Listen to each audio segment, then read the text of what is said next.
1 Reis 11. O rei Salomão amou muitas mulheres estrangeiras, além da filha do faraó. Eram mulheres moabitas, amonitas, edomitas, sidônias e hititas.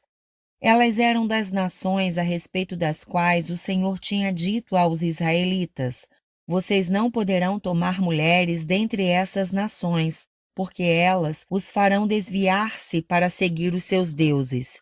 No entanto, Salomão apegou-se amorosamente a elas. Casou com 700 princesas e 300 concubinas, e as suas mulheres o levaram a desviar-se. À medida que Salomão foi envelhecendo, suas mulheres o induziram a voltar-se para outros deuses, e o seu coração já não era totalmente dedicado ao Senhor, o seu Deus, como fora o coração do seu pai Davi. Ele seguiu Astarote, a deusa dos Sidônios, e Moloque, o repugnante deus dos Amonitas. Dessa forma, Salomão fez o que o Senhor reprova. Não seguiu completamente o Senhor, como seu pai Davi. No monte que fica a leste de Jerusalém, Salomão construiu um altar para Camus, o repugnante deus de Moabe, e para Moloque, o repugnante deus dos Amonitas. Também fez altares para os deuses de todas as suas outras mulheres estrangeiras que queimavam incenso e ofereciam sacrifícios a eles. O Senhor irou-se contra Salomão por ter se desviado do Senhor, o Deus de Israel, que lhe havia aparecido 2 vezes. Embora ele tivesse proibido Salomão de seguir outros deuses, Salomão não lhe obedeceu. Então o Senhor lhe disse: já que essa é a sua atitude e você não obedeceu à minha aliança e aos meus decretos, os quais lhe ordenei, certamente lhe tirarei o reino e o darei a um dos seus servos. No entanto, por amor a Davi, seu pai, não farei isso enquanto você viver.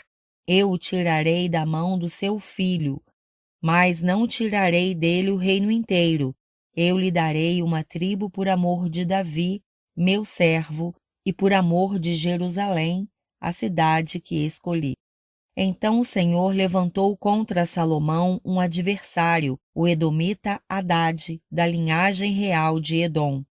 Anteriormente, quando Davi estava lutando contra Edom, Joabe, o comandante do exército que tinha ido para lá enterrar os mortos, exterminara todos os homens de Edom. Joabe e todo o exército israelita permaneceram lá 6 meses até matarem todos os edomitas. Mas Hadade, sendo ainda menino, fugiu para o Egito com alguns dos oficiais edomitas que tinham servido a seu pai. Partiram de Midian e foram a Parã. Lá reuniram alguns homens e foram ao Egito, até o faraó, rei do Egito, que deu uma casa e terras a Hadade e lhe forneceu alimento. O faraó acolheu bem a Hadade, ao ponto de dar-lhe em casamento uma irmã de sua própria mulher, a rainha Táfnis. A irmã de Táfnis deu-lhe um filho, chamado Genubate, que fora criado por Táfnis no palácio real. Ali Genubate viveu com os próprios filhos do faraó. Enquanto estava no Egito, Hadade soube que Davi tinha descansado com seus antepassados e que Joabe, o comandante do exército, também estava morto. Então Hadade disse ao faraó: deixa-me voltar para minha terra. O que lhe falta aqui para que você queira voltar para sua terra? Perguntou o faraó. Nada me falta, respondeu Hadade, mas deixa-me ir. E Deus fez um outro adversário levantar-se contra Salomão, Rezon, filho de Eliada, que tinha fugido do seu senhor, Hadadezer, rei de Zobá. Quando Davi destruiu o exército de Zobá, Rezon reuniu alguns homens e tornou-se líder de um bando de rebeldes. Eles foram para Damasco, onde se instalaram e assumiram o controle. Rezon foi adversário de Israel enquanto Salomão viveu, e trouxe-lhe muitos problemas, além dos causados por Hadade. Assim, Rezon governou a Síria e foi hostil a Israel. Também Jeroboão, filho de Nebate, rebelou-se contra o rei. Ele era um dos oficiais de Salomão, um efraimita de Zeredá, e a sua mãe era uma viúva chamada Zerua. Foi assim que ele se revoltou contra o rei. Salomão tinha construído o Milo e havia tapado a abertura no muro da cidade de Davi, seu pai. Ora, Jeroboão era homem capaz, e quando Salomão viu como ele fazia bem o seu trabalho, encarregou-o de todos os que faziam trabalho forçado, pertencentes às tribos de José. Naquela ocasião, Jeroboão saiu de Jerusalém, e Aías, o profeta de Siló, que estava usando uma capa nova, encontrou-se com ele no caminho. Os dois estavam sozinhos no campo, e Aías segurou firmemente a capa que estava usando, rasgou-a em 12 pedaços e disse a Jeroboão: Apanhe 10 pedaços para você, pois assim diz o Senhor, o Deus de Israel. Saiba que vou tirar o reino das mãos de Salomão e dar a você 10 tribos. Mas por amor ao meu servo Davi e à cidade de Jerusalém, a qual escolhi dentre todas as tribos de Israel, ele terá uma tribo. Farei isso porque eles me abandonaram e adoraram Astarote, a deusa dos Sidônios, Camus, deus dos Moabitas, e Moloque, deus dos Amonitas, e não andaram nos meus caminhos, nem fizeram o que eu aprovo, nem obedeceram aos meus decretos e às minhas ordenanças, como fez Davi, pai de Salomão.